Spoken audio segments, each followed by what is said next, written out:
India மற்றும் வங்கதேசம் ஆகிய இரு நாடுகளுக்கும் இடையே பல தசாப்தங்களாக ஆழமான வரலாற்று மற்றும் கலாச்சார உறவுகள் இருந்து வருகின்றன.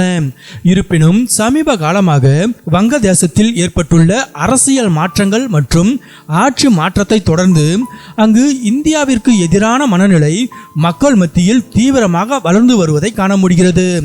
சமூக வலைதளங்களில் பரப்பப்படும் கருத்துக்கள் மற்றும் போராட்டங்கள் இரு நாடுகளுக்கும் இடையிலான நல்லுறவில் ஒரு பெரிய விரிசலை ஏற்படுத்தியுள்ளன.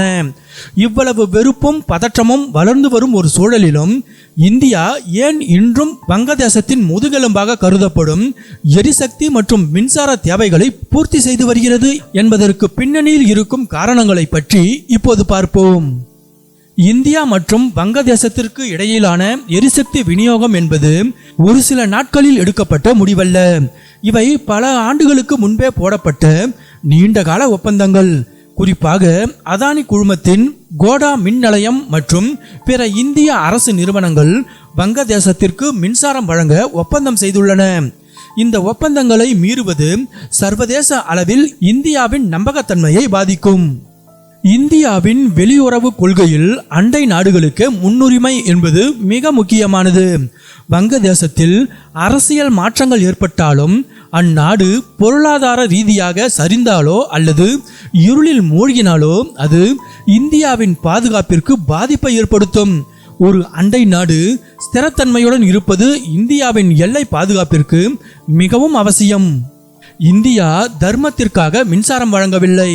இது ஒரு வணிக ரீதியான நடவடிக்கை. வங்கதேசம் இந்தியாவிற்கு மின்சாரத்திற்கான கட்டணத்தை செலுத்துகிறது. இந்தியாவின் மின் உற்பத்தி நிலையங்களுக்கு இது ஒரு பெரிய வருமான வாய்ப்பாகும். இந்திய நிறுவனங்கள் தங்களது உபரி மின்சாரத்தை ஏற்றுமதி செய்வதன் மூலம் அந்நிய செலாவணியை ஈட்டுகின்றன. இந்தியா தனது விநியோகத்தை நிறுத்தினால் அந்த இடத்தை சீனா எளிதாக பிடித்துவிடும். ஏற்கனவே சீனா வங்கதேசத்தில் பல முதலீடுகளை செய்து வருகிறது. வங்கதேசம் எரிசக்திக்கு இந்தியாவை சார்ந்து இருப்பது இந்தியா அந்நாட்டின் மீது ஒரு குறிப்பிட்ட அளவு செல்வாக்கை நிலைநிறுத்த உதவுகிறது.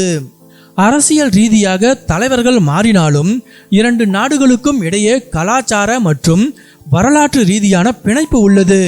1971 விடுதலை போரில் இந்தியா செய்த உதவியை அந்நாட்டு மக்கள் இன்றும் நினைவு கூறுகிறார்கள். ஒரு சில குழுக்கள் எதிர்ப்பு தெரிவித்தாலும் ஒட்டுமொத்த தேசத்தையும் இருளில் தள்ளுவது ஒரு நல்லுறவிற்கு அழகல்ல என்று இந்தியா கருதுகிறது.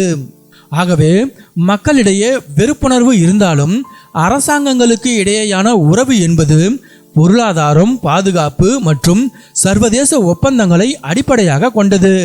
உணர்ச்சிகளை விட நாட்டின் நலனே இங்கு முக்கியத்துவம் பெறுகிறது.